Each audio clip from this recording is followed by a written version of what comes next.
This clip is brought to you by SaveWithConrad.com.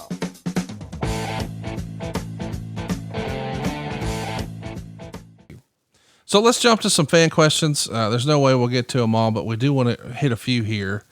Michael Burgett says, how was the match laid out between Piper and Goldust, and how would it have been if Razor had been in the match, or would there have been a difference? That's a good question. Would the match, obviously we know Razor would have won, but with the exception of the finish, everything else was pretty much what you were going to do, you think? As far as Piper and Goldust? Yes. Yeah, that's exactly what we wanted to do. Okay. SV0214 says, I'm watching the Iron Man match right now, and I noticed it's one of, if not the only time that Hebner spoke in a match.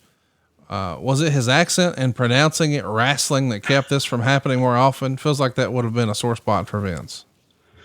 Oh yeah, because we heard from the referee so much. Well, no, I guess this the question was is one-off. We didn't hear from him again. Oh yeah, but I'm saying again, we didn't often do the championship introductions, as you like to say. We didn't see this type of thing happen again in the future. Did Vince just not like it? Did you see it before that? No. Okay. It was special. It was one night. I don't think that, again, sometimes you're looking at timing constraints and how you can present something, and just a different way to present it. I don't know that it really mattered one way or the other. Jumpman says, were there any celebrities considered to be a part of the show? Given its closeness or its proximity to Hollywood, it's one of the few early-ish manias without celebrity involvement. And I know you talked. Well, that Jeff Conway was in it. But seriously, in years prior, you would try to load it up as many as you could. The year prior at 11, my God, you had 38, I don't know, different levels, I guess, celebrities, almost none here. What's up with that? Yeah, I think this was during the time of Vince saying, hey, we're going to focus on our talent. Our talent are going to be the stars of WrestleMania. You did have Ted Turner there, so that counts for something. There you go. Mike, Jeff Conway. Who could forget? Yeah. You loved him so much, you forgot his name and called him something else. Kevin. Yeah. Michael wants to know, was the Boyhood Dream line planned, or is that Vince just going with the moment?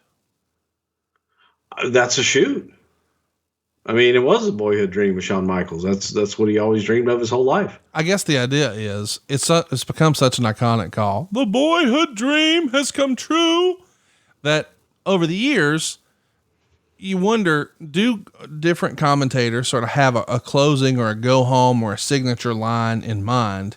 Was Vince the type of guy to do that, or just shoot from the hip? No. Okay. What's in front of him?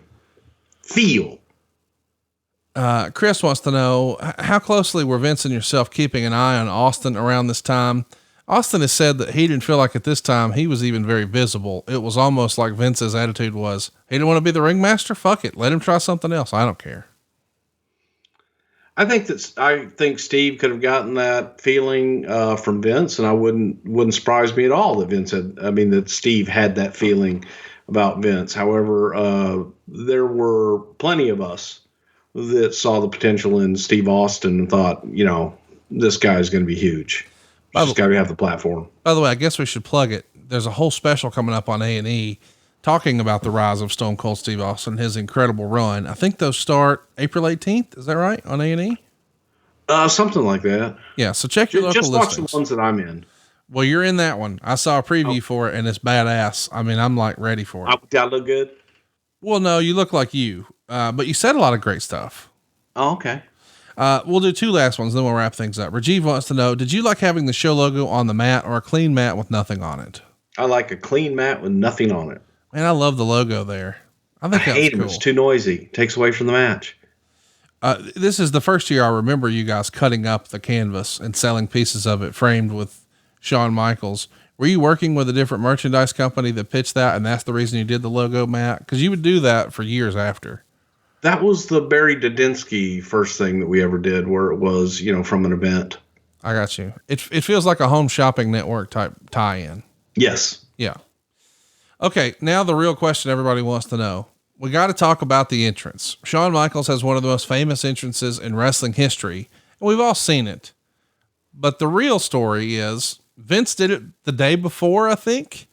And we even hear, and I know we don't talk about current stuff, that last year before WrestleMania, He took Gronk's big bump, and I don't know, in his 70s.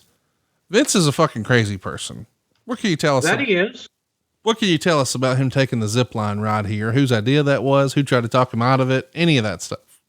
Well, I tried to do it. You did?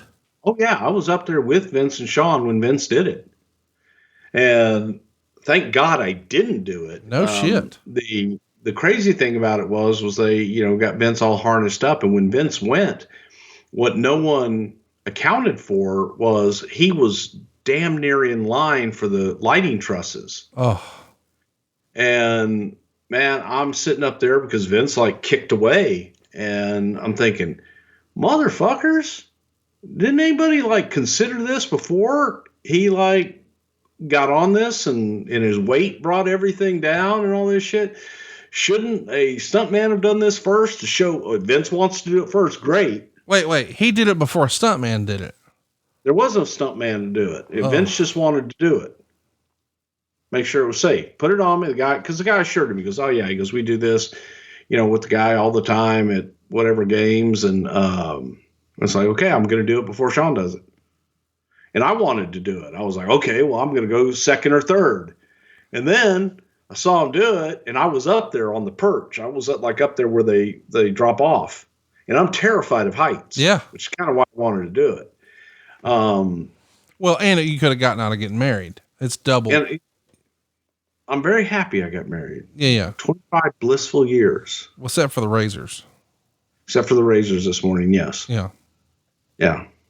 I even got her gift down here as well. You just grabbed your crotch when you said that. Why'd you do that? Conrad. You said, I got her gift right here. I saw you do it. You didn't see that. It's underneath my desk. It's not a big PP, but I saw it. I saw your hand wiggle, the whole deal. Okay. When you just looked away, by the way. 25 blissful years. You and I won't make it. Is there a question? Years. Oh, so no, I did want to do it. And then, but I saw Vince do it. And I was like saw how fast that, like, when you dropped off that fucker, you were going. Yeah. And I was like, yeah, no, I'm good, man. Go ahead and let Crazy Man do it. And hey, Shawn, that's what you're going to do. Is it important to Vince to show that I'll never ask you to do something I won't do myself? He never will. It's pretty awesome. Yeah. And he will do it. He'll jump in there and do it. Throw caution to the wind every single time. Let's talk about, backstage after the big match.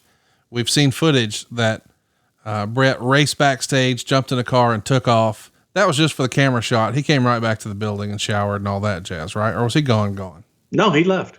So when Shawn comes back through the curtain, is there a big standing ovation and all that jazz that we've seen sometimes behind the scenes, or was that not the case here in 96? No, not really.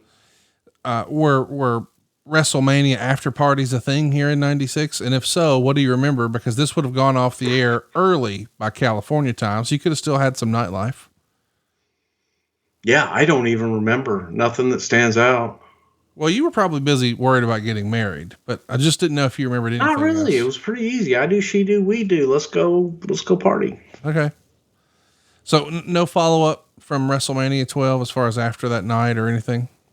No, not really. If you go back and you look at the video, and it's out there somewhere, like one of the first people that confronts Bret when he came back. And I think I said, good match, brother.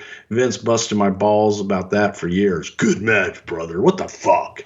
But the idea was we had a camera, follow him all the way out. Bret stayed at a different hotel. Bret was gone. He left.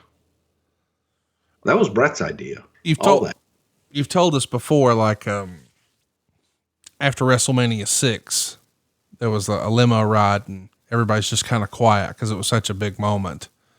How did Vince feel about WrestleMania 12? The business was down, but it felt like, man, we're picking up some steam.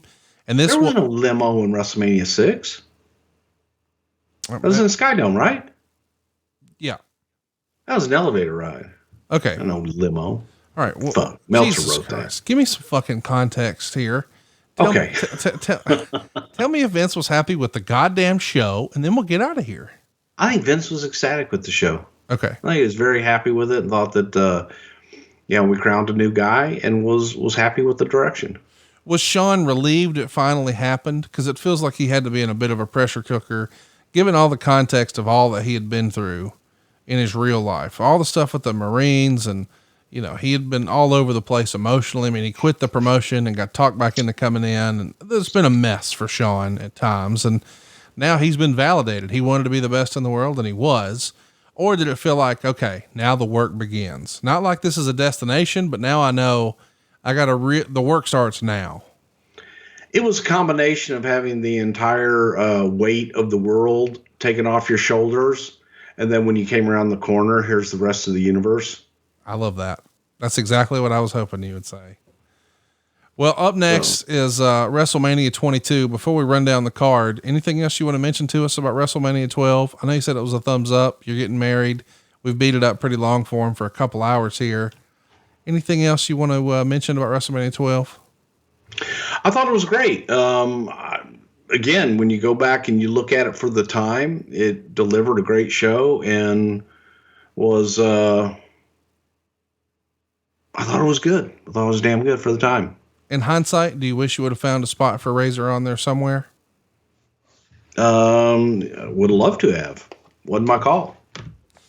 WrestleMania 22 is our call. That'll be our show next week. I can't believe this is a real thing. But we're right upon the 15-year anniversary of that, and it doesn't feel it. On top, it's John Cena and Triple H. We've also got Tori Wilson working with Candice Michelle in a Playboy pillow fight. Couldn't do that these days. We've got Ray, Randy, and Kurt in a 3-way for the World Heavyweight Championship. How about this for an attraction? Shawn Michaels versus Mr. McMahon. We've also got a casket match with Mark Henry and The Undertaker. Lots of rumor and innuendo that the streak almost ended right there. We'll also talk about Trish Stratus and Mickie James. We've got the Boogeyman in a handicap match against Booker T and Sharmell. An incredible hardcore match with Edge taking on Mick Foley. JBL will be challenging Shawn Michaels for, I'm all over the place. Chris Benoit for the United States Championship. There's the Money in the Bank ladder match that Ric Flair's in. Yeah. Ric Flair, Matt Hardy, Finlay, Bobby Lashley, Shelton Benjamin, and Rob Van Dam. And then a tag team match for the straps. Carlito and Chris Masters taking on Big Show and Kane. Does this feel like it was 15 freaking years ago, dude? Feels like it was 100 years ago. Does it really? Yeah. I don't know. For me, man, it feels like it's like 7-8 years ago, but I guess not. It's 15 years. It's WrestleMania 22. What sticks out in your mind? What do you think we'll talk about when we talk about the Allstate Arena from 15 years ago? God, and it's funny. The only thing that sticks out in my mind off the bat is Fit Finlay and Ric Flair there to basically hold the ladder for everybody else. Because neither one of them are going to get past the third rung, and that was a joke going into it, and it was hilarious. Well, happy anniversary to you and the missus. I hope you guys have a great time, whatever you're going to do. You going to take her to a fancy steak dinner, or what's y'all's plans tomorrow? Yeah, I have no idea. All right. Well, we got to work on that. Can I help? I'll tag in Megan. She'll come up with some fun ideas. Yeah, I'm going to sleep all day, and then we'll go, maybe get some street tacos and call it a night. All right. Well, that sounds fancy. That's relationship goals. And we'll be back next week right here talking about WrestleMania 22 on Something to Wrestle with Bruce Prichard. Rock on. I'm not sure if you're going to do it. Thanks for kicking it in there. Oh, yeah? Do I know Pashovia? We had lunch one time. Hopefully not street tacos. We'll find out next week. Hey, it's Conrad Thompson. Thanks for checking out the podcast here on YouTube. Be sure to hit the subscribe button and the notifications bell so you get a notice anytime we upload some new content. And go save yourself some money right now. If you're in a 30-year loan or you have credit card debt, it's not a matter of if I can save you money. It's a matter of how much. Find out right now for free at SaveWithConrad.com.